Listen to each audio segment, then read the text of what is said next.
describe a little bit of what acupuncture is first, because I think that's the first question I always hear is, what exactly is acupuncture and what can it do? So there are over 200 different points on the body, and there are also points on the ear too. There's over 180 points on the ear. And what happens is you tap a thin hair-like needle into a point, and it activates channels. So there's different channels on your body that can be activated. And so this all sounds very strange. So from a Western perspective, it's thinking about nerves and neurotransmitters and just the different sensations or stimulations that you would feel if you had a cut or a bruise. So you fall down, you have a cut, and then all the different energies and the white blood cells go to an area and heal that area. So when you tap in a needle, if you think about it from that perspective, the brain is activated to respond to where you put the needles. So there's so many different points, and all the different points have a history of what it's used for.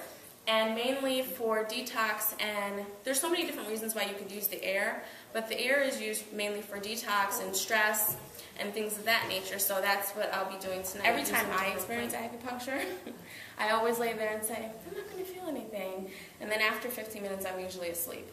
So, I mean, it really does affect you, whether you believe it or not.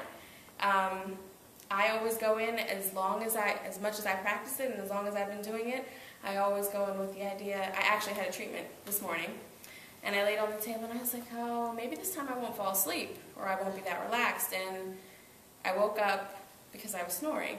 So, did you wake yourself up? So, yeah, I woke myself up because I was snoring. So it's really good at just really inducing just the relaxation effect. And it releases endorphins and serotonin. So it acts like a natural. It first started at a rehab center in New York, and they actually worked with different addicts in their center, and they were giving them ear acupuncture, specifically auricular acupuncture, in groups. So they would sit in a circle and they would just go around needling the points on the ear. And they found that with the other treatment that they were receiving at the rehab center, that also helped. So it just gave them actually a chance to just relax. So I think the best thing about acupuncture, when you're coming in for anything else, is you actually have that 45 minutes to an hour where there's no phones, there's nothing else going on. You're just laying there with the needles in and you're relaxing, and it actually takes you into a state of relaxation. So. But then how long do you have to continue with the treatment in the session? So in other words, Tom will be relaxed in 15 minutes. Hopefully he won't fall asleep at the table. And then how long will that last for him? Like, does it last for an hour? Will it last for 3 days? So it varies by person. What happens is usually at night you're still really relaxed. Okay. And then sometimes it lasts for a few days and then it wears off. Okay. And then you have to have another treatment. So, but it is something that it's not just a one-time treatment thing. You have to continue to get treatment. So if an addict was using this to help them with their addiction, how long would they have to continue this type of treatment? So it could be anything from 10 to 12 treatments, and it can just be in conjunction with any other treatment that they're receiving, that this would actually work in conjunction with. So it's not replacement for, or it's not something that maybe you even stop doing. So if they did it as a group in a session, that they would come and have their ear needles and just spend time relaxing with their ear needles to actually feel relaxed and feel a little calmer. So after 10 or 12 sessions, do the cravings then just go away?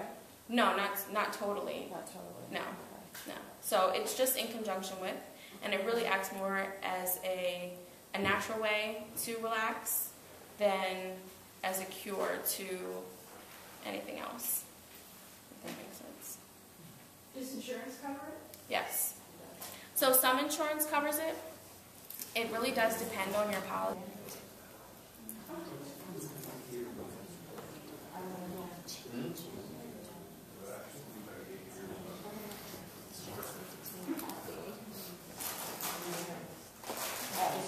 And no blood comes out, huh? Sometimes. It depends on the point. And it really depends on the person. But Yeah, it's like yeah. a small drop. It's Yeah, not they very do that I was just wondering, yeah. This is just one thing that it can treat. I treat for allergies too, arthritis. A lot of people come in with back pain. Headaches is something I see often, like migraines. I treat a lot of people with migraines. So there's tons of different things. So the way I use points is I actually interview the person first. So I go over a thorough health history.